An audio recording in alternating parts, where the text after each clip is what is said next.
Baik, Assalamualaikum warahmatullahi wabarakatuh. Selamat malam. Shalom, Om Swastiastu, Namo Buddhaya, Salam Kebajikan. Pada kesempatan kali ini, kami dari kelompok 9 akan mempresentasikan tentang materi UTS GIS 1 yang akan dibacakan oleh beberapa teman saya di ketujuh materi yang telah diberikan. Baik, sebelum itu saya akan memperkenalkan eh, teman-teman saya pada presentasi kali ini. Yang pertama ada Edward Krisantus Jepta dengan NIM F551-21005. Kemudian ada Fatul Salim dengan NIM F551-21010. Kemudian ada saya sendiri Wahyudi Mansur dengan NIM F551-21015. Kemudian ada yang terakhir Melsi Patricia dengan NIM F551-21026. Oke, next. Baik, kita masuk ke materi yang pertama yang akan dibawakan dan dibacakan oleh teman saya. Kepada yang membacakan materi, disilakan. Oke, terima kasih. Di sini saya akan menjawab pertanyaan ini, yaitu apa yang dimaksud dengan GIS. Eh, di sini GIS atau Geographic Information System adalah sistem informasi yang mengintegrasikan data geografis atau informasi yang berhubungan dengan lokasi atau tempat dan teknologi komputer untuk memungkinkan analisis, visualisasi, dan pengambilan keputusan yang berbasis lokasi. Sistem ini mengumpulkan, menyimpan, memanipulasi, dan menganalisis data geografis dari berbagai sumber, seperti peta, citra satelit, basis data spasial, dan perangkat GPS atau Global Positioning System. GIS dapat digunakan untuk memetakan dan menganalisis fenomena geografis seperti penggunaan lahan, iklim, topografi, dan demografi, serta digunakan di berbagai bidang seperti perencanaan kota, pengelolaan sumber daya alam, pemetaan risiko bencana, dan sebagainya. Nah, pertanyaan kedua, menurut kalian, apa model-model data dalam GIS? Nah, model-model data dalam GIS yaitu yang pertama model data vektor. Model data vektor merupakan model data yang mempresentasikan objek geografis yang menggunakan titik, garis, atau poligon. Model ini cocok untuk mempresentasikan objek yang memiliki batas atau bentuk yang jelas seperti jalan, sungai, bangunan, dan sebagainya. Yang kedua, model data raster. Model data raster merepresentasikan objek geografis dengan menggunakan matriks pixel. Model ini cocok untuk merepresentasikan data yang kontinu, seperti data elevasi, citra satelit, dan sebagainya. Model data tin. Model data tin merepresentasikan objek geografis dengan menggunakan rangkaian segitiga yang tidak teratur. Model ini cocok untuk merepresentasikan objek dengan topografi yang kompleks, seperti gunung atau lembah. Model data CAD merupakan model data yang digunakan dalam desain teknik dan arsitektur. Model ini cocok untuk merepresentasikan objek yang memiliki elemen teknis dan detail seperti bangunan atau jembatan. Dan yang terakhir, model data citra. Model data citra merepresentasikan objek geografis dengan menggunakan citra digital yang diambil dari satelit atau drone. Model ini cocok untuk merepresentasikan data yang berkaitan dengan citra seperti penggunaan lahan, tutupan lahan, dan sebagainya. Untuk pertanyaan selanjutnya dilanjutkan oleh Saudara Fatul. Oke, baik. Terima kasih atas kesempatan yang diberikan. Selanjutnya, saya akan membacakan mengenai apa saja contoh kasus GIS di berbagai bidang dalam implementasinya. Next.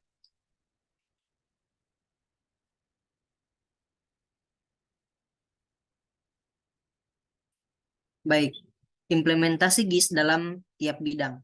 Di sini terdapat bidang pemerintahan. Yang pertama yaitu GIS dapat digunakan oleh pemerintah untuk mengelola data yang berkaitan dengan administrasi daerah, seperti data penduduk, data lahan, data infrastruktur, dan lain sebagainya.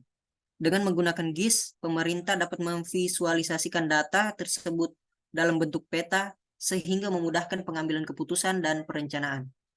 Kemudian, di sini terdapat perencanaan kota, yang mana GIS dapat digunakan dalam perencanaan kota untuk memvisualisasikan dan menganalisis data yang berkaitan dengan penggunaan lahan, transportasi, lingkungan, dan lain sebagainya. Dengan menggunakan GIS, perencanaan kota dapat membuat perencanaan yang lebih efektif dan akurat.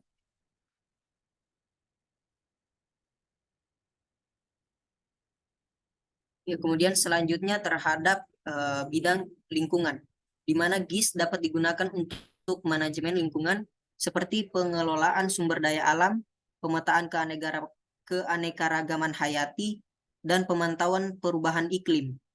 Dengan menggunakan GIS, kita dapat memvisualisasikan dan menganalisis data tentang lingkungan dalam bentuk peta, sehingga memudahkan pengambilan keputusan dan perencanaan. Kemudian dalam bidang kesehatan, yang mana GIS dapat digunakan dalam manajemen kesehatan, seperti pemetaan penyakit, pemetaan pusat dan pemantauan kualitas udara.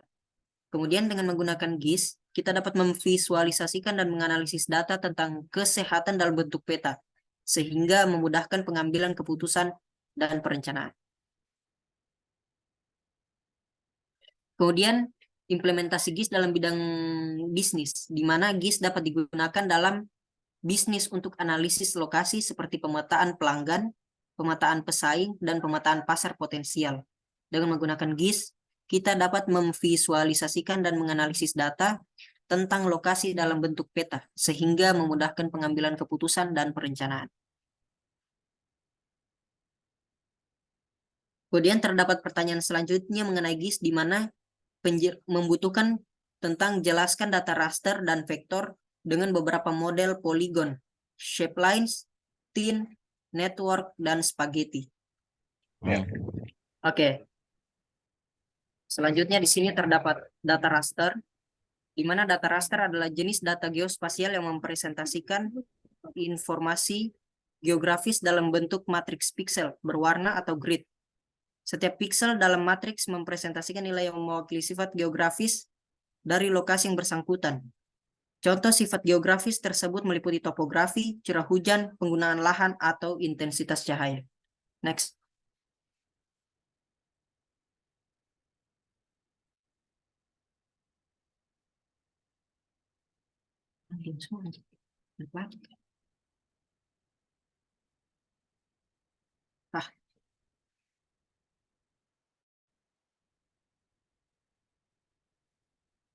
Oke, selanjutnya terdapat model dalam data raster.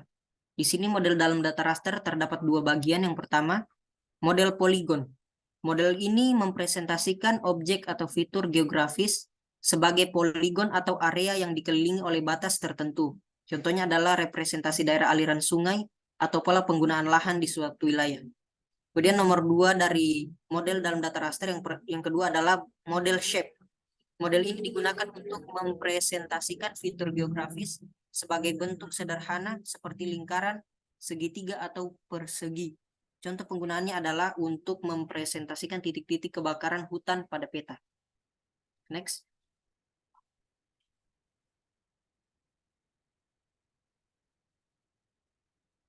Kemudian yang ketiga ada model lain. Model ini digunakan untuk mempresentasikan fitur geografis sebagai garis atau jaringan yang menghubungkan beberapa titik. Contoh penggunaannya adalah untuk mempresentasikan jaringan jalan atau pipa saluran air. Kemudian model dalam data raster yang keempat terdapat model thin atau triangular irregular network. Model ini digunakan untuk mempresentasikan permukaan topografi dengan cara membagi area tersebut ke dalam segitiga-segitiga yang berdekatan. Setiap segitiga dipresentasikan oleh 3 titik yang membentuknya, dan nilai elevasi pada setiap titik dihitung berdasarkan interpolasi nilai elevasi pada titik-titik lain.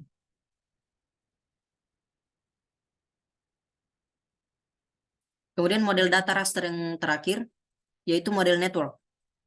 Model ini digunakan untuk mempresentasikan jaringan transportasi seperti jalan raya atau sistem saluran air yang terdiri dari simpul-simpul node dan jalur-jalur link yang menghubungkannya. Setiap simpul dipresentasikan sebagai titik dan setiap jalur sebagai garis yang menghubungkan dua titik.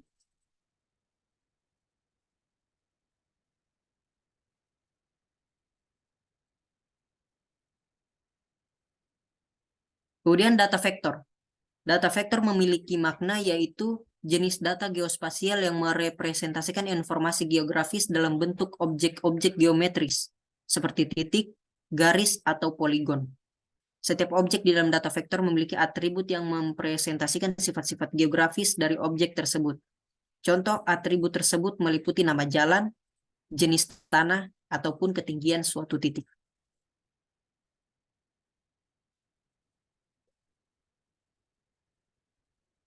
Kemudian model-model dalam data vektor yang pertama ada poligon. Model poligon pada data vektor itu model data digunakan untuk merepresentasikan objek dengan bentuk poligon atau area tertutup yang didefinisikan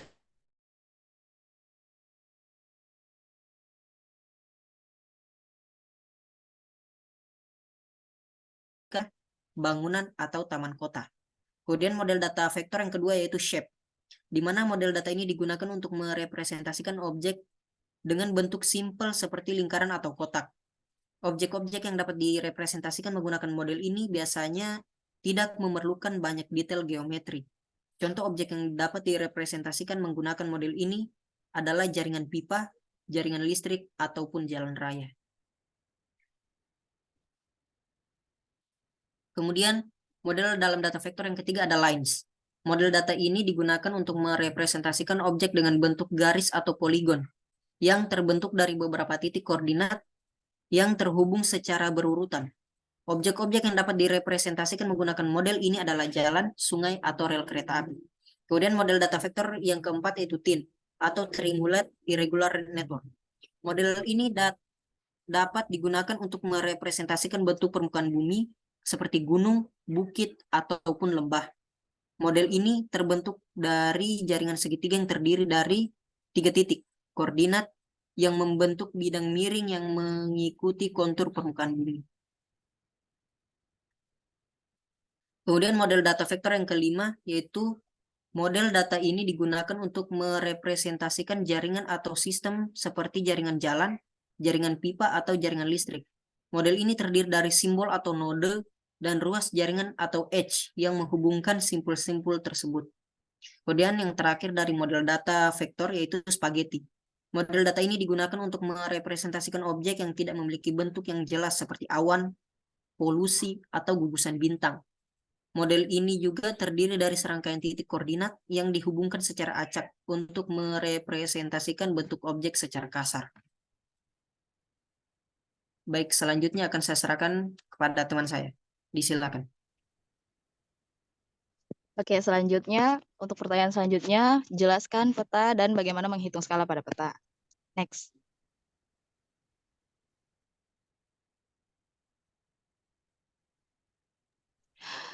Peta sendiri adalah representasi visual dari wilayah geografis tertentu yang menggambarkan permukaan bumi dalam bentuk yang lebih sederhana dan mudah dipahami. Peta bisa digunakan untuk membantu navigasi, memberikan informasi tentang fitur geografis seperti gunung, sungai, dan jalan, serta memberikan informasi lain seperti perbatasan negara, iklim, dan populasi. Next.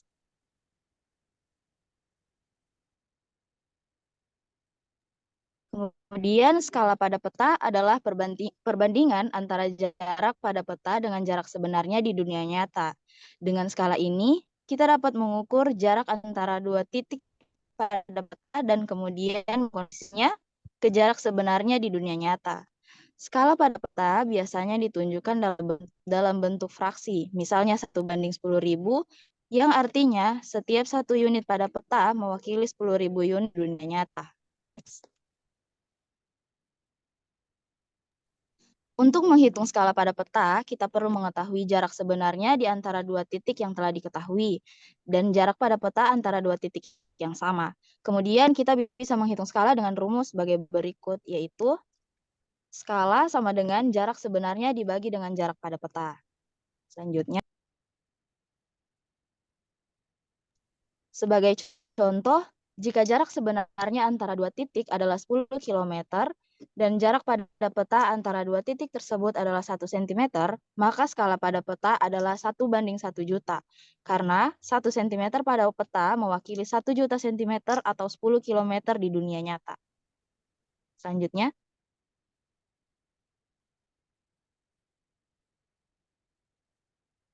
oke, kemudian jelaskan dan berikan contoh jenis-jenis data. Selanjutnya, oke, yang pertama ada data raster. Sebelumnya sudah dijelaskan oleh teman saya. Pada data raster ini terdapat citra satelit. Data citra satelit digunakan untuk memvisualisasikan dan menganalisis fitur-fitur permukaan bumi, seperti tanah, air, dan vegetasi. Kemudian ada peta ketinggian. Data peta ketinggian digunakan untuk memvisualisasikan bentuk permukaan bumi, seperti gunung, bukit, dan lembah. Kemudian pada data raster ini ada data cuaca. Data cuaca seperti suhu, kelembapan, atau curah hujan dapat digunakan untuk memprediksi kondisi cuaca di masa depan. Selanjutnya,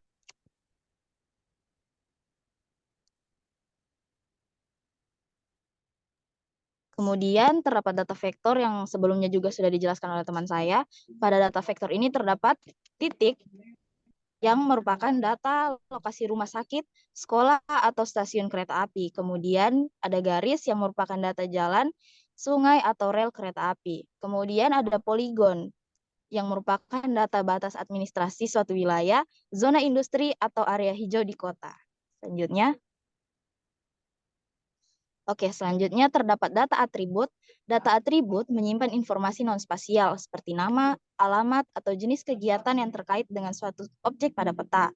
Beberapa contoh data atribut yaitu yang pertama ada data demografi seperti populasi, usia, atau pendapatan dapat digunakan untuk memvisualisasikan dan menganalisis karakteristik masyarakat di suatu wilayah. Kemudian ada data ekonomi. Data ekonomi ini seperti jumlah bisnis, lapangan pekerjaan, atau pendapatan daerah dapat digunakan untuk memvisualisasikan dan menganalisis kondisi ekonomi suatu wilayah. Kemudian yang terakhir ada data lingkungan, seperti kualitas air, keanekaragaman hayati, atau tingkat populasi dapat digunakan untuk memvisualisasikan dan menganalisis suatu kondisi lingkungan di suatu wilayah. Selanjutnya,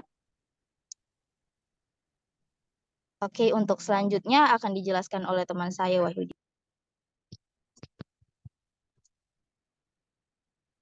Oke, baik. Terima kasih saya ucapkan kepada uh, Melsi yang telah menjelaskan beberapa penjelasan terkait data-data tadi. Nah, selanjutnya di sini ada pertanyaan. Jelaskan analisis buffer itu seperti apa dan juga tahapan-tahapannya. Baik, next slide. Nah, analisis buffer ini adalah salah satu teknik analisis spasial yang digunakan untuk mengukur dan memvisualisasikan area yang berada di dalam jarak tertentu dari suatu objek atau lokasi. Nah, area ini sering disebut sebagai buffer zone dan dapat digunakan untuk menganalisis dampak suatu objek atau lokasi terhadap lingkungan sekitarnya, atau juga untuk mengidentifikasi area yang terpengaruh oleh suatu kejadian atau kondisi. Selanjutnya. Nah, di sini ada tahapan-tahapan analisis buffer. Yang pertama, identifikasi objek atau lokasi yang akan di-buffer. Objek atau lokasi ini bisa berupa bangunan, jalan, sungai, dan sebagainya. Selanjutnya, tentukan jarak buffer yang diinginkan. Jarak buffer ini bisa ditentukan secara manual atau juga menggunakan formula matematika tertentu. Selanjutnya, nah, yang tahapan selanjutnya, membuat layer buffer dengan mengaplikasikan jarak buffer pada objek atau lokasi yang telah diidentifikasi. Pada tahapan ini, perangkat lunak GIS akan secara otomatis menghasilkan layer buffer berupa poligon yang melingkupi objek atau lokasi yang ada di buffer. Kemudian tahapan selanjutnya analisis data pada layer buffer. Data yang dapat dianalisis pada layer buffer antara lain adalah jumlah objek yang berada di dalam buffer zone, jarak objek terdekat dari buffer zone, dan juga sebagainya.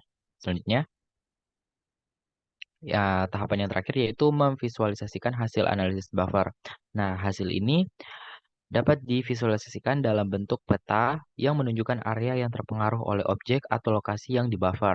Peta ini dapat membantu pengambilan keputusan dalam berbagai konteks seperti perencanaan kota, analisis dampak lingkungan, dan juga beberapa contoh lainnya. Selanjutnya, oke baik. Dengan berakhirnya materi yang saya bacakan tadi, maka berakhirlah seluruh presentasi kita pada hari ini. Saya dan teman-teman saya mengucapkan banyak terima kasih dan juga mohon maaf bila ada salah-salah kata dari presentasi kita pada hari ini. Saya selaku moderator mengucapkan terima kasih dan juga mohon maaf. Terima kasih kepada teman-teman saya ucapkan dan saya tutup. Assalamualaikum warahmatullahi wabarakatuh. Waalaikumsalam warahmatullahi wabarakatuh.